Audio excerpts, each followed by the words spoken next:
It's Overreaction Monday.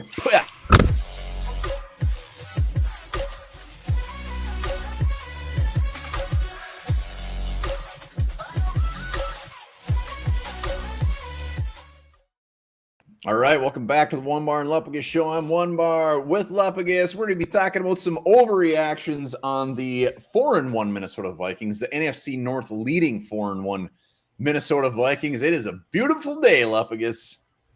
It is a beautiful day. It's Victory Monday. It's Overreaction Monday. It's also Indigenous Peoples Day. There's all kinds of holidays today. So I don't know if the mail is not going because of that or because the Vikings are 4-1. I'm not sure. But it's a glorious day all around. Be sure to drop hashtag LiftBridge in the comments in this video, because this video alone is going to have 2 drawings for a $50 gift card to LiftBridge's online store. Hashtag LiftBridge to win that. Yes, hot and heavy. Also, hit that sub button. One thing that is not an overreaction is we got the best damn viewers out there. Live show last night. It was a blast. Everybody coming on. So appreciate everybody doing that. Hit that sub button. Let's get the 8,000 subs. Let's do it. Let's do it. Let's just hop into these overreactions. We're just gonna. Is it an overreaction or not? Let us know in the comments as well what you think.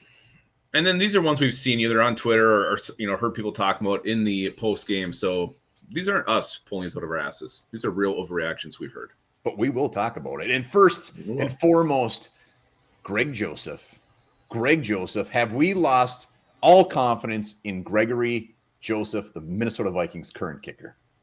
Yeah, and let's just talk about why. He missed 2 against Detroit. Then he was NFC Special Teams Player of the Week, hitting 5 field goals in London.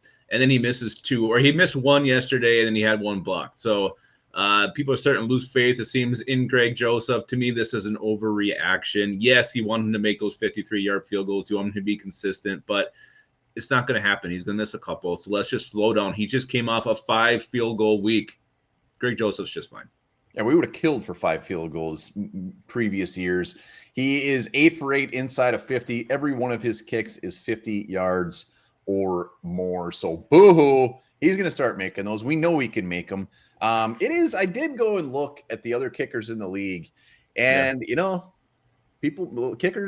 make 50+ yard field goals. So if he misses a couple more 50, I don't think they're going to get rid of him. They might just say, screw it, we're not trotting him out there for 50+ yarders. But Greg's our guy.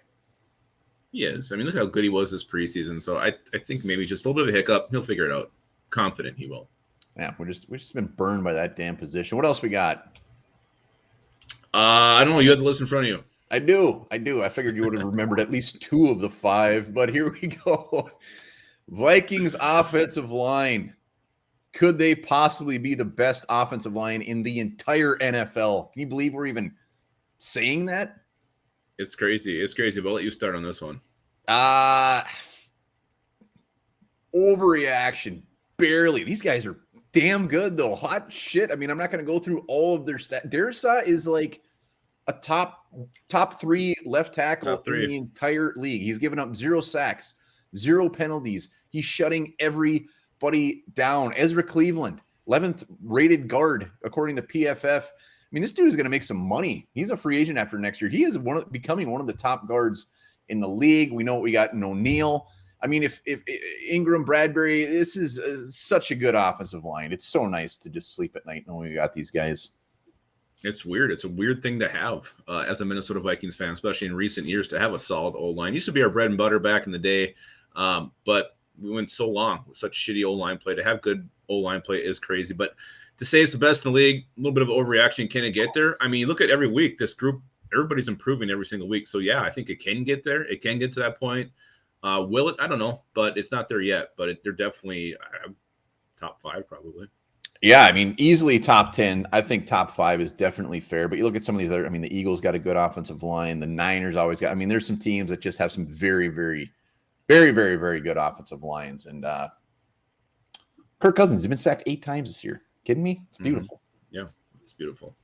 It's beautiful. All right, next up, not the most positive one, but Danielle Hunter. Concerns. Is Danielle Hunter's best days behind him? Overreaction or no? Yeah, I think it is an overreaction, and I still think a lot of this has to do with scheme. I mean, he's been dropping back into coverage. He dropped back I think it was on the Cole Kmet play yesterday, some 23-yard reception. Why is he dropping into coverage? I think it's the way they're using him. I would like to see them go back, get him some looks where his hand is back in the dirt so he can rush, from the position he's used to. It takes guys to transition to 3-4. I think that's what most of this is. Is it frustrating? Absolutely. Is he washed up? Is he done? I don't think so. I think that's an overreaction. Yeah, I mean, it's easy to, and we've said it, both of us have said it, it's like it's the scheme. Let him get you, blah, blah, blah. It's easy to point to that, but we also got to be realistic that he's coming off of, I mean, those injuries are not like these tiny little injuries. He's not 24 years old anymore. He's still only 27, but I'm a little nervous about this one, but I will say he's still an overreaction. He's got 2 sacks through 5 games.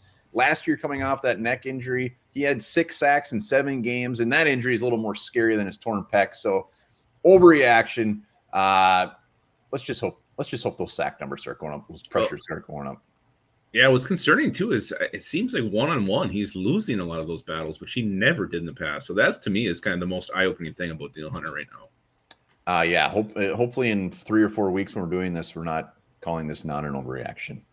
That'd be sad. Sad news. It would be very sad. Put that hashtag LiftBridge down in the comments. Win $50 at LiftBridge's online store just for typing LiftBridge. Next up, the Vikings. The Vikings, a top 3 team in the NFC. And like you say, NFC North. That was definitely. I almost said NFC North. I stopped myself. I don't think this is an overreaction. I think they're definitely a top 3 team in the NFC. Obviously, you look at the NFC East. That's where all the competition comes from at this point. Really, with saying that. I know, but the Eagles, I mean, they're undefeated right now. The Cowboys are playing very, very good football. The Giants somehow are 4-1, a scrappy team that fights, that hangs in there and tends to pull victories out of their ass. You also got, I think, you factor the 49ers still in there. The Bucs are always going to be tough, but I think the Vikings I do think they're a top 3 team. They're 4-1, and they haven't played a game when all 3 phases are hitting 100% yet. It always seems like one area is kind of lagging. I think they do have some bugs and kinks they have to work out, especially on defense. So once this team really finds its stride, the Vikings are going to be a force. The playoffs started today. We'd have the 2 seed. We'd be playing the Packers at home. Could you imagine anything better? Just wiping our asses with those guys. Yeah, as long as you win that one.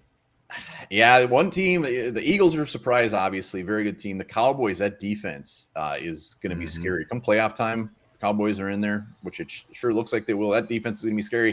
Can't ever count out the Rams, Niners, but hell yeah, they're a top 3 NFC team. Let's go. Boom.